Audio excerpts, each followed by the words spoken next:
Do you ever wonder if the government is listening to us? Or maybe even spying on us? Well, today I'm going to inform you on a topic you may or may not know about MK Ultra. I'm going to talk about 5 key topics that'll help you understand why MK Ultra began and ended so quickly. The 5 topics I will talk about is what MK Ultra is, the drugs used in this experiment, the connections it has to the Cold War, Operation Midnight Climax, and victims who fell short to MK Ultra. MK Ultra is a top secret CIA project that was conducted to take hundreds of experiments on US citizens who did not know about it. They used this to assess the potential use of LSD and other drugs for mind control, information gathering, and psychological torture. Though Project MK Ultra lasted until 1953 to 1973, the details of the illicit program did not become public until 1975. The only reason why it came public was because the congressional investigation they had that had a widespread illegal CIA activities within the United States and all around the world.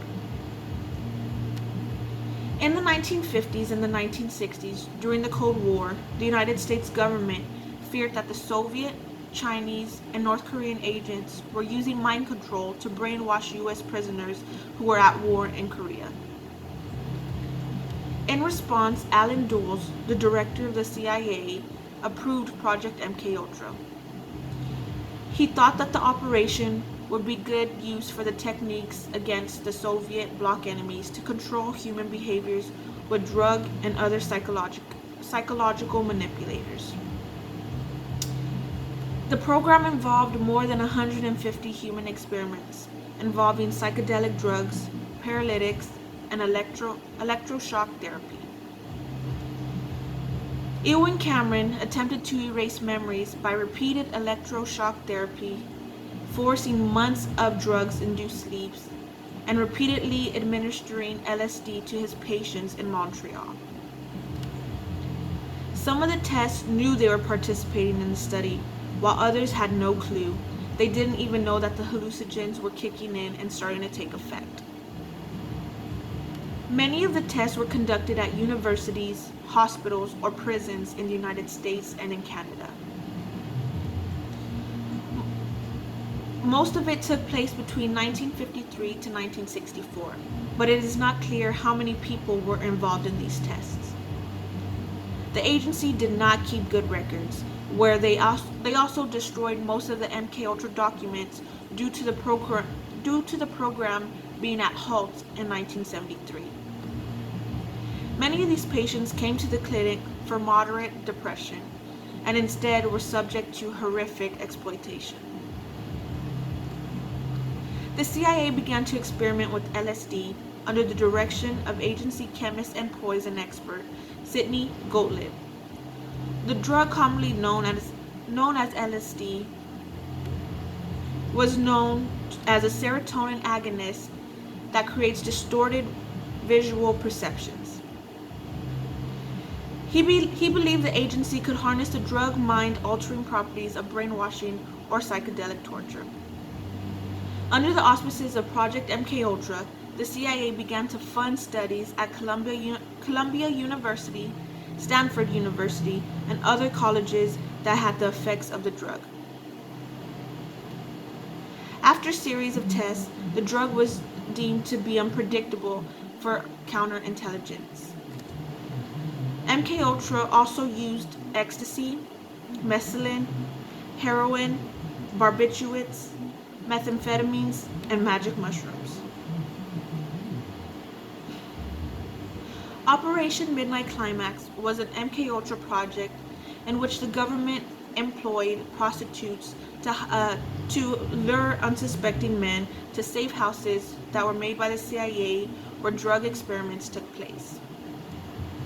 The CIA dosed men with LSD and then would be drinking behind a two-way mirror watching the drug affect the men's behavior. They had recording devices that were installed in the prostitutes' rooms disguised as electrical outlets.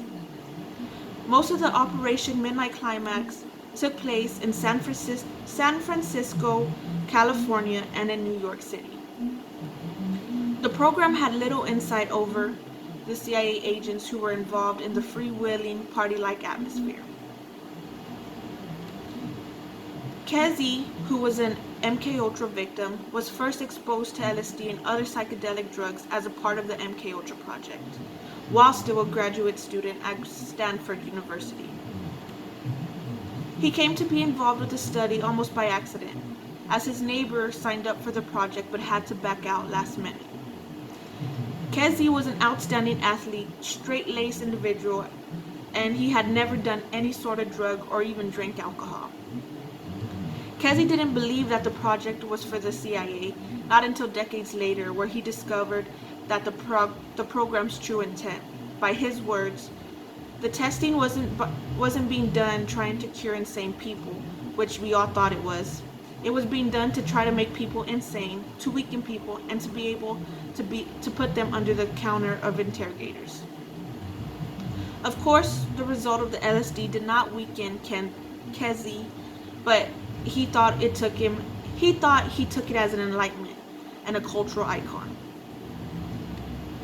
Although this had a good impact on Kezi, prisoners, terminally ill cancer patients, and American soldiers were also used for some of the studies, and some proposed studies sought to produce brain concussions with sound waves. Some subjects given LSD were permanently mentally impaired, and some committed suicide over drug-induced fears. In 1953, Dr. Frank Olson was given LSD by CIA without him knowing, and he soon died later. Murray, who was a doctor, conducted such interrogation studies on Harvard undergraduates.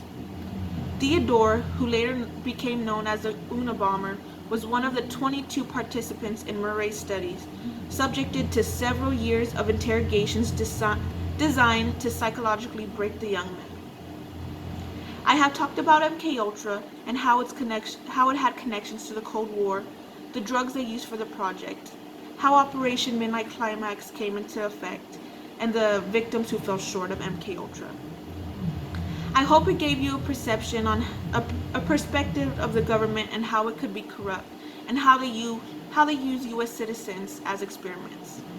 That could only lead me to one more question that I have for myself and maybe for you as well. What else have they tested on us without us knowing?